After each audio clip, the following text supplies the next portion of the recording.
Welcome to the Fear Chronicles, False Evidence Appearing Real, where we are covering real stories for navigating burnout, bold moves, and becoming your best self. I'm your host, Natasha Agha, private practice strategist, mother of two, and recovering perfectionist. This is the space where we get honest about the pivots, the pressure, and the purpose behind it all. If you're navigating life transitions, career shifts, motherhood, or learning to trust yourself again, you're in the right place. Let's dive in. Welcome to part 3 of this 3-part series where we are breaking down frequencies. In this episode, we are going to shift your energy and your frequency to reach your goals. To help this make sense, I'm going to share some of the things that I do, the intention to really help to paint the picture and give you some ideas of how you can apply some of this for yourself. But first, let's talk about the brain one more time. This is how I learned. So if I don't know the why, I tune out and I'm not going to try things. I'm not going to listen. So you don't need an anatomy background to know that the brain doesn't have eyeballs, right? So it can't see, meaning it can't tell the difference between what's real and what's imagined. Then there's the hemispheres of our brain, the left side and the right side. And this is how I like to think of this.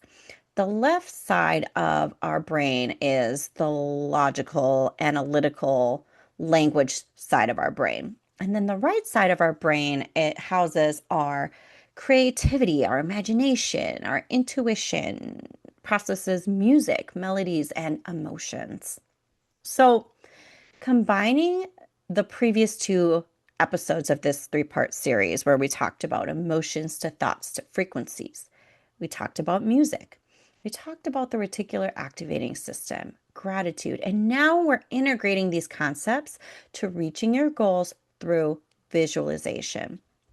Your brain can't see that it's a visualization, but it can process it. There are some key components to keep in mind though. Repetition and details. This is not a one and done process. You have to be detailed. Feel the feelings on what's happening before, during, and afterwards in your visualization. And you use your 5 senses, right? See, what do you see? What do you smell? What do you taste? What does something feel like when you touch it? What are you hearing? What is it? Music? What's being said? The secret sauce is the more you do it, it becomes a memory. You remember it because it has already happened and it's already done.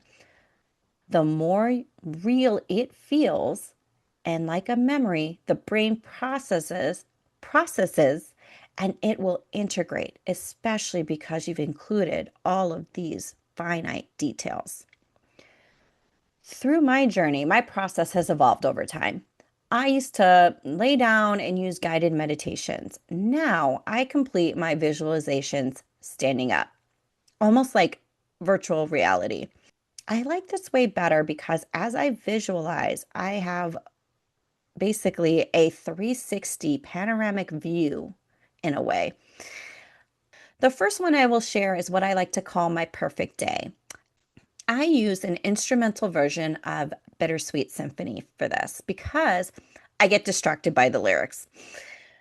This one, I start with, obviously, I'm standing up, my eyes are closed, and I'm visualizing. I look down and I see 2 pairs of shoes. One pair is the pair that I wear now, and the other pair are this really cute pair of Gucci sneakers. I always choose the Gucci pair, which represents to me my future highest version of myself. After I put them on, I then go down a flight of stairs and I open a door which leads to my bedroom in my dream home. It's the beginning of the day, and I essentially go through each room in my home I know what my closet looks like, my office, my kitchen, all the things. I make my coffee, I journal, I get the kids off to school, and then I start my workday in my beautiful office doing all the things I love to do.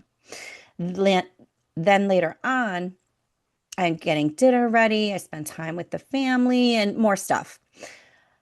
But the key is I'm feeling the emotions and I get super granular about the details. Another go-to of mine is what I like to call my happy place. So I have a few versions of this, but for this episode, I'm going to share the backyard version. So this is the backyard of that same dream house. This backyard is big. It's beautiful. It's fenced in, so I don't have to worry about the kids running away. It's it has a beautiful garden. It has a swing set and a tree house for the kids. So in this, I also have my cute Gucci sneakers on. And it's a perfect sunny day, mid 70s with a slight breeze. I am sitting outside reading, and then I'm sitting in the grass playing with my kids. I hear their giggles, and it's like it echoes in the wind. I feel the grass between my fingers. I water the garden. It goes on depending how long I do the visualization for. This one I typically will do without music. When I do this visualization, I am increasing my capacity to hold good things in all areas of my life by pairing them with a variety of nervous system regulation techniques, which I will dive into in the next season next year. In those moments, I feel whole and complete. All is good.